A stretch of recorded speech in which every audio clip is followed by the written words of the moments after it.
Bonjour à tous, il est 8h45, nous sommes en direct sur TV Finance et Boursorama pendant une heure. C'est le live TV Finance pour suivre l'actualité économique et financière de ce jeudi 13 juin.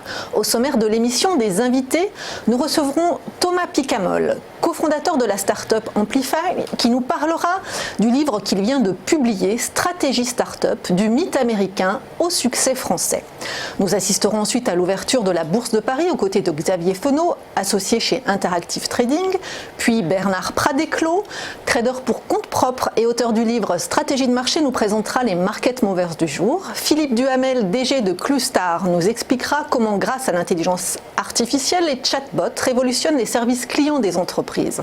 Enfin, Paul Farnet, cofondateur de The MOOC Agency, nous expliquera la digitalisation du parcours de formation professionnelle. Mais pour commencer, les trois informations économiques et financières de la matinée. Renault face à ses actionnaires. Le constructeur automobile tenait hier sa première assemblée générale d'actionnaires depuis l'arrestation de Carlos Ghosn, son ex-PDG, en novembre 2018. Une fois n'est pas coutume, une foule de petits porteurs a rempli hier le palais des congrès de Paris. Il faut dire qu'entre les 11 millions d'euros détournés par Carlos Ghosn, l'échec la semaine dernière du projet de fusion avec Fiat Chrysler et les cours de l'action au plus bas, les sujets d'inquiétude ne manquaient pas.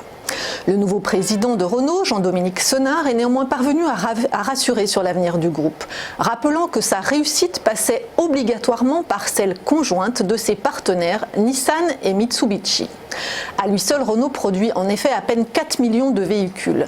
La priorité est donc de resserrer les liens entre les trois constructeurs, mis à mal par l'affaire Ghosn.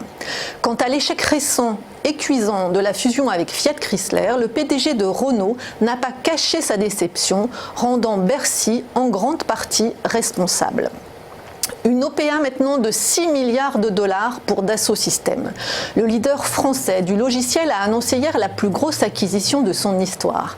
Il va lancer une OPA amicale de presque 6 milliards de dollars sur l'américain Medidata, le spécialiste des logiciels utilisés dans les essais cliniques de médicaments.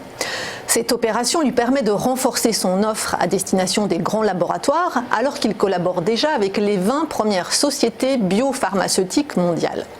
Dassault Systèmes finance cette acquisition par un emprunt bancaire et 2 émissions obligataires d'environ 18 millions d'euros en 2019 et 55 millions d'euros en 2020.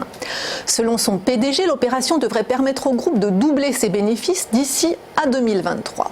En attendant, hier à la Bourse de Paris, l'action Dassault Systèmes a perdu 1%, alors que sur le Nasdaq, le cours de Medidata a lui cédé 3,5% après s'être envolé, il est vrai, la veille de plus de 4%. Du côté de la Norvège, maintenant, le fonds norvégien passe au vert. C'est le plus gros fonds souverain au monde, avec plus de 1000 milliards de dollars d'actifs. Il représente à lui seul 1,4% de la capitalisation boursière mondiale.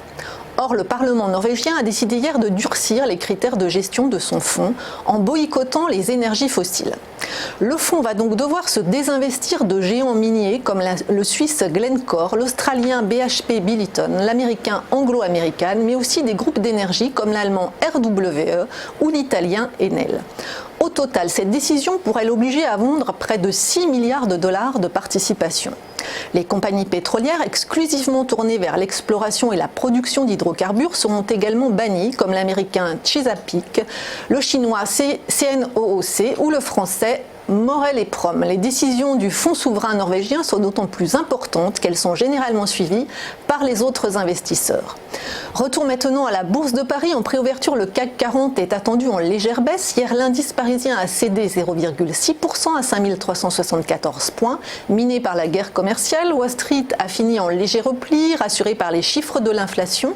Le Dow Jones a perdu 0,17% à 26 004 points et le Nasdaq 0,4% à 7 792 points. Ce matin à Tokyo, le Nikkei a reculé de 0,4%. Sur le marché d'échange, l'euro flirte avec les 1,13 $.